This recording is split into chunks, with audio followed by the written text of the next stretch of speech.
यूं तो समय अनवरत रूप से अपनी गति से चलता है, लेकिन पर्व, त्योहार और खास दिन उसमें नई उमंग और उत्साह भर देते हैं।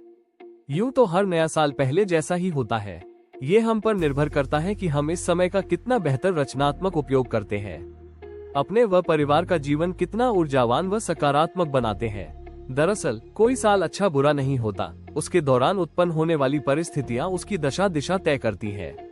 ये हमारे विवेक और सजगता पर निर्भर करता है कि हम कैसे विषम परिस्थितियों को अपने अनुकूल बनाते हैं। ये लंबी बहस का विषय रहा है कि 1 जनवरी पश्चिमी देशों का नया साल है।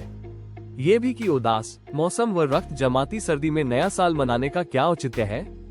कहा जाता है कि भारतीय नववर्ष का आगमन उस समय होता है कि जब कुदरत मुस्करा रही होती, सर्दी की विदाई की वेला होती है और ग्रीष्म ऋतु दस्तक दे रही होती है।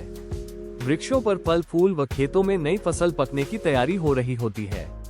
लेकिन तस्वीर का सकारात्मक पहलू ये है कि 1 जनवरी का नववर्ष हमें कड़ाके की सर्दी और उदासी के मौसम में जीवंतता प्रदान करता है। लोग मौसम की तल्खी की परवाह किए बिना जमकर नए साल के उत्सवों में शिरकत करते हैं। जीवन की एकरसता को तोड़कर जीवंतता की ओर उन्मुख होते हैं।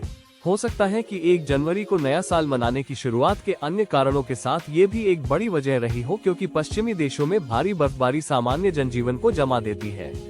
इसके बावजूद लोग नए साल के जश्न में घरों से बाहर निकलते हैं। मकसद यही रहा होगा कि सर्दी को नजरअंदाज करके जीवन में उत्सव व उल्लास का संचरण हो सके। निस्संदेह पर्व हमें उल्लासित करते हैं, जीवन की एकरसता को तोड़ते हैं, नई ऊर्जा व उत्साह का संचार करते हैं। यही पर्वों की सार्थकता भी है। निस्संदेह भारत पर्व त्योहारों का देश है। एक तरह से ये पर्व त्योहार समाज में सेफ्टी वॉल का काम करते हैं। ऐसे समय में जब करोड़ों लोग मनोकायिक रोगों से जूझ रहे हैं, तो पर्व त्योहार दवा का भी काम करते हैं। दरअसल महानगरीय जीवन में व्यक्ति गंभीर रूप से आत्मकेंद्रित होता जा रहा है। कालांतर वहाँ जीवन भी एकरसता में बदल जाता है। बिना सामाजिक सक्रियता के जीवन की जीवंतता संभव नहीं है। फिर नया साल हमें आत्ममंथन का एक अवसर भी देता है। बीते वर्ष के घटनाक्रम व उपलब्धियों का मूल्यांकन करने और असफलताओं से सबक सीखकर आने वाले वर्ष के लिए नीतियां बनाने के लिए। बहुत संभव है कि हम अपने संकल्पों की कसौटी पर पूरी तरह खरे नहीं उतरते, लेकिन प्रयास किया जाना भी महत्वपूर्ण है। कुछ प्रतिशत तो हमारी कामयाबी होती है, लेकिन इसके बावजूद नए साल के जश्न में अराजक व्यवहार से हमें परहेज करना चाहिए।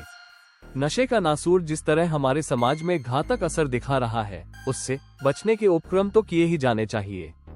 हमें शोभा नहीं देता है कि नए साल के जश्न में हम अराजक व्यवहार करके दूसरों के जीवन की शांति को भंग करें।